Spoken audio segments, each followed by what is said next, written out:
Bien le bonjour, j'espère que vous allez bien. Je vous retrouve donc pour une nouvelle vidéo un petit peu différente. J'ai l'impression de dire ça assez souvent en ce moment. Pour discuter un petit peu des reliques de ma pile à lire et en profiter pour parler de mon rapport à ma pile à lire et tout ce que ça implique, j'ai envie de vous dire. J'en profite encore une fois pour vous remercier d'être de plus en plus nombreux sur cette chaîne à me suivre un petit peu dans mes lectures, dans les différentes vidéos que je peux vous faire et de tous les retours que vous en faites. C'est vraiment, c'est incroyable, franchement c'est un bonheur et je tenais encore une fois à vous remercier pour ça parce que c'est des super échanges et c'est que du positif. Voilà, et du coup je vous propose qu'on commence tout de suite. Alors, une petite partie pour contextualiser un petit peu, donc ma pile à lire pour ceux qui sont pas familiers de Booktube et des gens qui parlent de livres sur internet d'une manière générale, c'est tous ces livres que j'ai achetés mais que je n'ai pas encore lus, donc qui s'entassent dans une pile à lire du coup. Et moi j'ai un rapport à la pile à lire qui a un petit peu évolué. C'est vrai que il y a encore, 5-6 ans, j'en avais pas une énorme. Je pense que je devais tourner autour de 10-30 livres grand maximum, et déjà 30 livres, je trouvais que ça faisait beaucoup, et ça a beaucoup changé. Et puis en regardant des vidéos sur internet, en achetant de plus en plus de livres, en ayant peut-être un petit peu moins le temps de lire, ou avec un rythme de lecture qui a évolué, et forcément ma pile à lire a évolué aussi. Et elle a monté un petit peu progressivement, 50, 60, 80. Là, au moment où je filme cette vidéo, j'oscille entre 95 et 90 livres à peu près dans ma pile à lire. Je trouve que c'est un petit peu beaucoup, je pense que je serais un petit peu plus confortable si je pouvais descendre en dessous de 80 livres. Je l'ai fait il y a quelques mois, après le février tapal notamment, j'étais très bien, j'étais redescendue presque à 60 livres je crois. Et puis il y a eu quelques craquages que je vous ai montré en vidéo, il y a eu les imaginales, voilà. Là on est dans une période d'un peu beaucoup dans la pile à lire. Après c'est des moments assez agréables puisque du coup j'ai beaucoup de choix dans mes lectures et c'est ce que j'apprécie dans le fait d'avoir une pile à lire assez conséquente.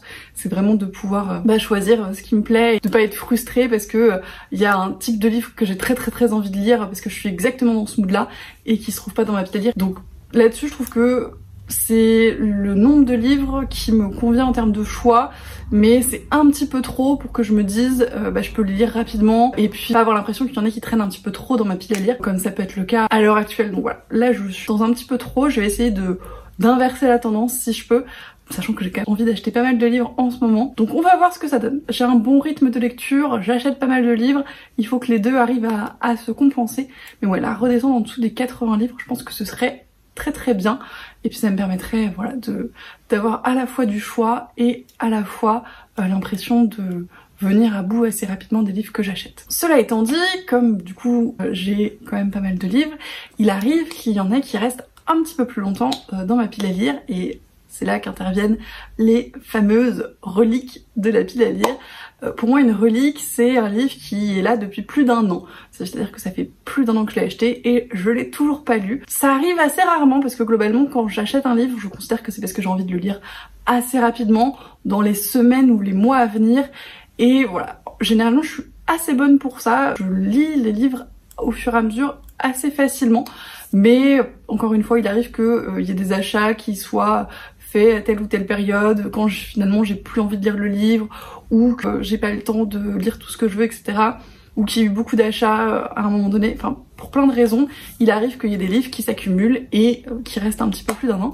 Et c'est cela dont on va parler maintenant.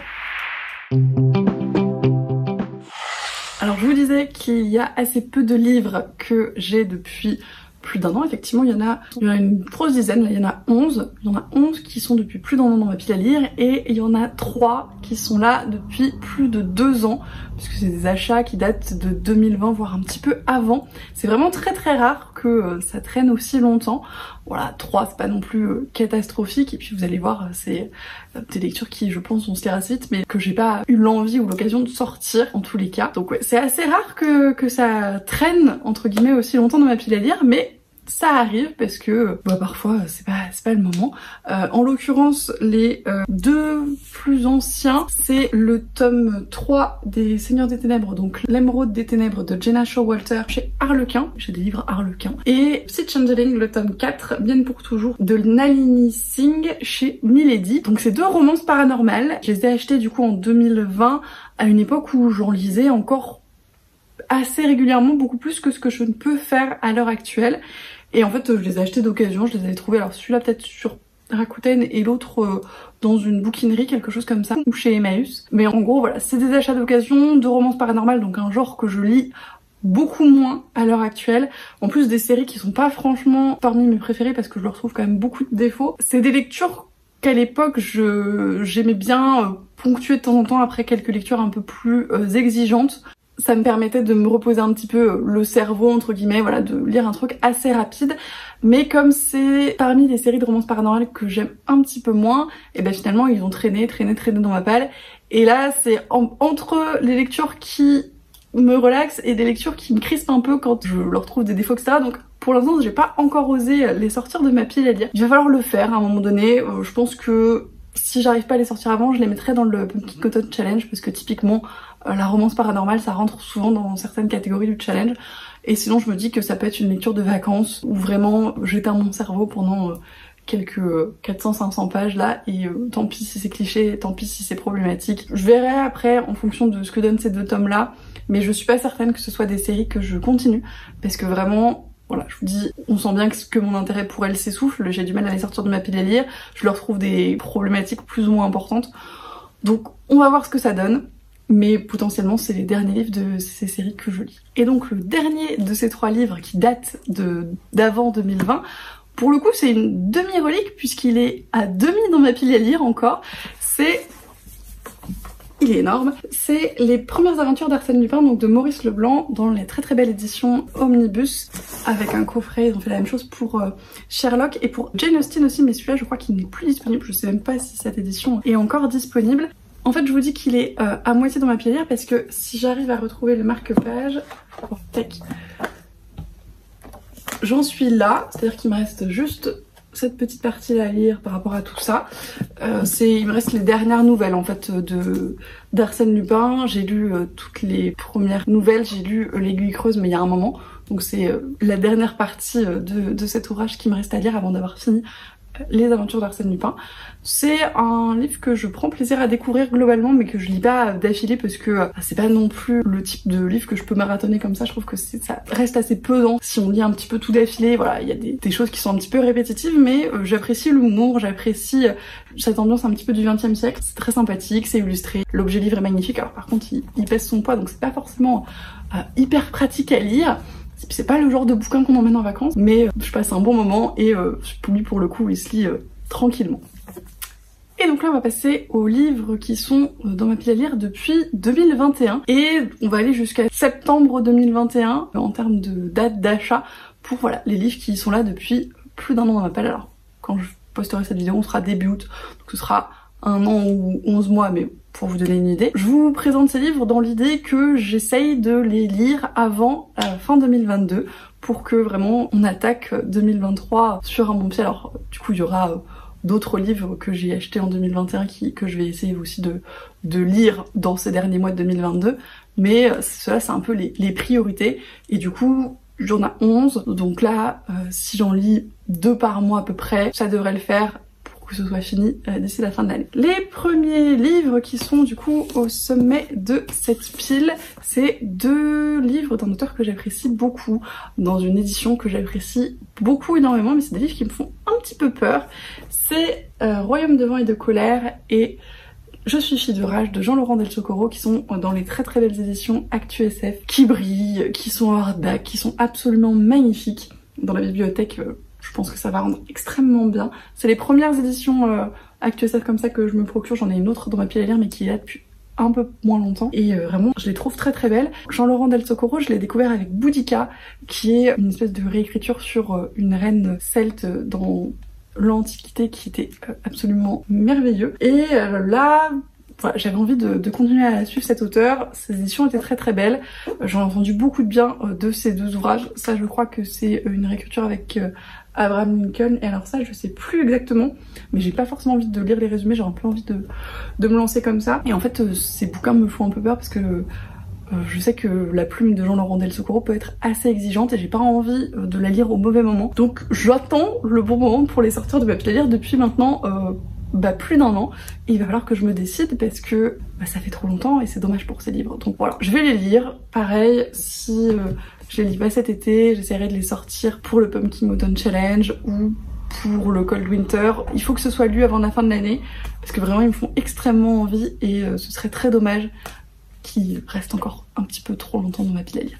Ensuite, un livre qui est un petit peu entre la vulgarisation, l'essai et le témoignage. C'est un ouvrage que j'avais financé sur Ulule avec le premier tome. Donc c'est Rayures et Ratures, le tome 2 de Chloé Romengas. Alors du coup c'est en auto-édition. J'ai financé et du coup lu le premier tome quand j'ai reçu celui-là également à peu près après l'avoir reçu, donc j'imagine que c'était autour de juillet de l'année dernière, donc ça fait 1 an. Et donc ça parle en fait des zèbres, donc des hauts potentiels intellectuels comme on les appelle maintenant, donc les personnes qui sont un petit peu neurodivergentes ou tout ce que vous voulez, qui ont une autre façon de réfléchir, une autre façon de voir le monde, etc. Alors haut potentiel, moi je trouve c'est toujours un petit peu bizarre comme vocabulaire, mais voilà, bref. Et ça m'intéresse parce que c'est des sujets que je trouve intéressants et importants, et quand j'ai vu passer ça sur Ulule, je me suis dit que ça pouvait être intéressant. J'ai eu un peu mal avec le premier volume et c'est pour ça que ce tome 2 est dans ma palle depuis aussi longtemps. Je l'ai trouvé parfois un peu simpliste, c'était beaucoup du blabla, j'ai pas eu l'impression d'avoir appris vraiment tant de choses que ça, et c'est ce que je recherchais un petit peu dans cet ouvrage, un petit peu d'avoir des explications en termes de neurosciences et des choses comme ça. C'est pas du tout le cas dans ces volumes, c'est vraiment beaucoup de blabla, plutôt du témoignage, des histoires de vie, et c'est pas franchement ce que je recherchais dans le premier tome. Je sais que ce tome-là est basé sur des témoignages, mais du coup de beaucoup de personnes différentes et à des âges de vie différents, donc peut-être que ça m'intéressera davantage parce que du coup c'est de l'apprentissage mais sur des expériences personnelles, donc pourquoi pas. Et je sais que j'avais pas franchement apprécié le style de l'autrice dans le premier tome, que je trouvais voilà un petit peu trop en fait. Il y avait beaucoup de choses qui étaient un petit peu surdéveloppées, etc. Donc peut-être que le fait que là ce soit des témoignages, ça sera un petit peu mieux, je sais pas. En tout cas, il faut que je le sorte et que je vois si vraiment ça se passe pas, peut-être que je l'abandonnerai. Je fais ça assez rarement, mais à un moment donné là, si ça fait longtemps que j'ai pas été franchement convaincue par le premier volume, peut-être qu'il faut juste se dire que ces ouvrages ne sont pas pour moi et que c'est pas ce que je recherchais quand je les ai achetés, puis voilà. Encore une semi-héroïque, puisque c'est un livre qui n'est plus franchement dans ma pile à lire, car c'est une lecture en cours. Les Éveilleurs, le tome 1 de Pauline Alphen aux éditions Hachette. Alors c'est un livre donc que j'ai acheté pareil il y a un peu plus d'1 an maintenant, parce que Pauline de la chaîne Patatras, alors qui est en pause je crois sur YouTube actuellement, en avait beaucoup parlé à une époque. Elle disait que c'était vraiment un de ses livres préférés, qu'elle avait trouvé ça vraiment très très chouette, et du coup je l'ai acheté d'occasion sans franchement trop savoir de quoi il était question, mais je l'avais trouvé en bouquinerie et je me suis dit que voilà, il fallait tenter. Pour l'instant c'est très très mystérieux comme lecture, je dirais que c'est de la science fantasy, c'est un petit peu bizarre comme univers mais c'est assez intéressant, et voilà, je suis vraiment au premier quart, donc j'ai pas non plus tout compris où ça allait mener, etc. C'est assez jeunesse pour l'instant, mais il y a des choses intéressantes et j'ai bien envie de voir ce que ça va donner par la suite. Donc je vous en reparle, j'espère, assez vite. Pareil, un livre qui me fait envie depuis très longtemps et que si je ne le sors pas maintenant, je le sortirai pour le Pumpkin Autumn Challenge. Akata Witch de Nnedi Okorafor aux éditions L'École des Loisirs. J'aime vraiment énormément cet objet livre, cette couverture, je la trouve magnifique. C'est une histoire de sorcière. Nnedi Okorafor, a priori c'est une autrice qui fait beaucoup de romans un petit peu engagés en termes de représentation d'ethnie, en termes de représentation culturelle. C'est une autrice on voice en plus, donc c'est extrêmement intéressant. Il me tarde de découvrir son travail, ce serait le premier roman de l'autrice que je lirais, et j'ai vu qu'elle avait sorti énormément de choses qui m'ont l'air extrêmement intéressantes, mais j'ai envie de commencer par celui-là, et puis s'il me plaît, de poursuivre dans cette lancée. Mais il faut que je le sorte de ma pile à lire. Je pense que pareil, comme c'est une autrice dont j'ai beaucoup entendu parler, j'appréhende un petit peu de pas autant apprécier que j'aimerais, c'est pour ça que je l'ai un peu fait poireauter, mais vraiment il sortira maximum pour le Pumpkin Autumn Challenge de cette année, parce que c'est pas possible autrement. Et les 3 derniers livres, c'est un petit tir groupé sur les éditions de Saxus, parce que il y a eu une période milieu fin 2021 où vraiment c'était plus possible pour moi de suivre les rythmes de parution des éditions de Saxus. J'essaie de lire un petit peu au fur et à mesure, mais à un moment donné ils en ont juste sorti trop en même temps et je me suis laissée déborder vraiment. Donc il y a 3 livres qui sont parus en 2021 que j'ai précommandé chez de Saxus, que j'ai précommandé en hardback à leur sortie et que j'ai toujours pas lu, ce qui est vraiment le comble du ridicule, on est bien d'accord. Mais pareil, là j'ai vraiment très envie de les lire. J'ai envie de les lire depuis qu'ils sont sortis, depuis qu'ils sont dans ma pile à lire. Mais j'ai pas eu le temps et là il faut faire quelque chose parce que c'est plus possible. Le premier en plus, il est parfait pour cette période vraiment. C'est Le Trône des 7 îles, donc de Adalyn Grace chez de Saxus, qui est vraiment très joli. C'est une histoire de sirène, de pirates dans un bateau. Ça crie l'été. C'est en plus tome dont le tome 2 je crois va pas tarder à sortir. J'attends que de Saxus l'annonce, mais il faudrait que je le lise avant le tome 2 parce que sinon c'est également ridicule. Donc voilà, il faut que ce soit lu cet été, celui-là.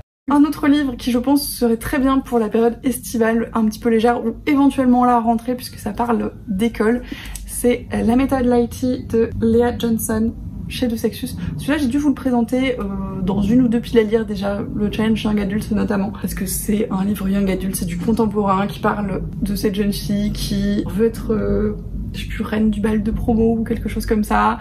C'est une romance FF a priori qui est extrêmement mignonne. Je sais pas pourquoi je l'ai pas encore sortie, à part par manque de temps, parce que vraiment il me tente énormément. Je pense que ça peut être une très bonne lecture, fraîche, légère. Faut que je le lise cet été, voilà c'est tout.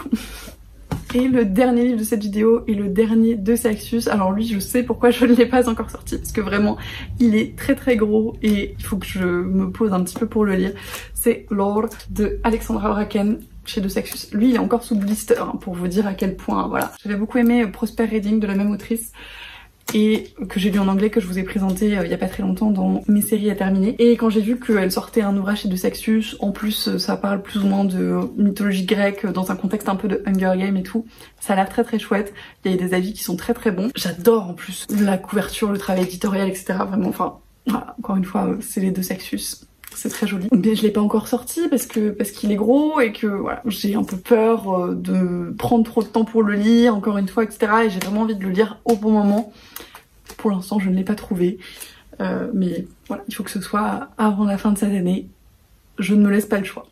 Et c'est tout pour cette vidéo. Du coup, merci d'être resté jusqu'au bout. Alors voilà, je vous ai présenté un peu les livres qu'il faut vraiment que je lise avant la fin 2022 pour partir sur de bonnes bases pour ma pile à lire de 2023. Après, encore une fois, si je les finis pas, c'est pas dramatique, mais vraiment, j'ai envie de pas les laisser traîner beaucoup plus longtemps parce que je trouve ça dommage. Après, on perd un petit peu aussi l'envie de les lire, comme ça peut être le cas pour les livres qui sont vraiment là depuis trop longtemps. Donc, pour rester un petit peu cohérente et ne pas non plus m'enfermer dans une pile à lire qui me ressemble plus, parce que j'ai des envies de lecture qui changent, et pouvoir un peu écouter tout ça et puis pas me sentir stressée par cette pile à lire, même si j'ai eu un rapport assez tranquille, je dirais, avec ça. Je trouve quand même que quand ça passe un certain seuil, ça a tendance à me stresser un petit peu plus. Voilà. N'hésitez pas à me dire si vous avez un petit peu ce même rapport à la pile à lire que moi, si vous aussi vous essayez de lire vos reliques assez rapidement là sur cette fin d'année quand même, ou si juste vous en avez plus rien à fiche et que c'est très bien parce que du coup vous n'êtes pas du tout stressé par rapport à ça et hyper relax par rapport à votre pile à lire. Je vous envie, j'essaie de le faire mais comme je vous le disais, c'est pas toujours le cas. N'hésitez pas à me dire également s'il y a des livres que je vous ai présentés, que vous avez lus et que vous avez aimé ou pas, mais peut-être que ça me motivera encore plus à les sortir de ma pile à lire, ou s'il y a des livres qui vous font envie parmi ceux que je vous ai présentés, comme d'habitude. Dans tous les cas, je vous souhaite d'excellentes lectures et je vous dis